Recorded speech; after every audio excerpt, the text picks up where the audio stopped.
হুম। মা, আজকে ফুলকপি দিয়ে কি বানাচ্ছো? খুব সুন্দর একটা স্মেল বেরোচ্ছে। আজকে আমি তোর জন্য দই ফুলকপি বানাচ্ছি। দই ফুলকপি রেসিপি ভালো লাগবে তো খেতে?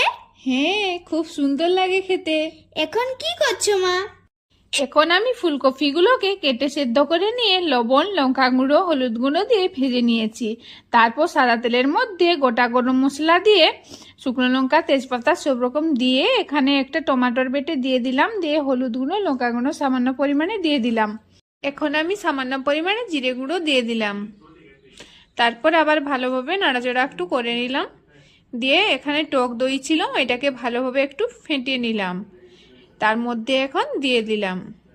দিয়ে আবার ভালোভাবে এগুলোকে নাড়াচাড়া করে নিলাম। তারপর এখানে আমি রেখেছিলাম পোস্ত বাটা, ওই পোস্ত বাটাগুলোকে দিয়ে আবার ভালোভাবে একটু নেড়ে নিব যাতে ভাজাটা কমপ্লিট হয়ে যায়।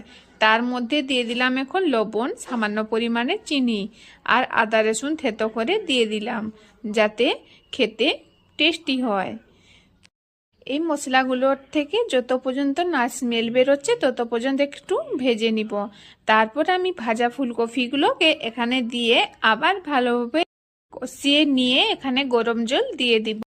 গরম জল দিয়ে কিছুক্ষণ রেখে দিব যাতে ভালোভাবে একটু সিদ্ধ হয়ে যায়। মা, এখন হয়ে গেছে তো, খেতে দাও আমাকে। হ্যাঁ রে বাবা, দিচ্ছি। এই তো ফুটে গেছে। এখন সামান্য পরিমাণে একটুখানি গরম মশলা গুঁড়ো দিয়ে দিচ্ছি আর একটুখানি ঘি দিয়ে দিচ্ছি। এটাকে একটু মাখা মাখা করব, তাই একটুখানি জলটাকে শুকনো করতে দিব, দিলেই রেডি হয়ে যাবে। ঠিক আছে মা। এই তো এবার হয়ে গেছে রেডি। নে খেয়ে বল দেখি কেমন হয়েছে। Super tasty. Thank you.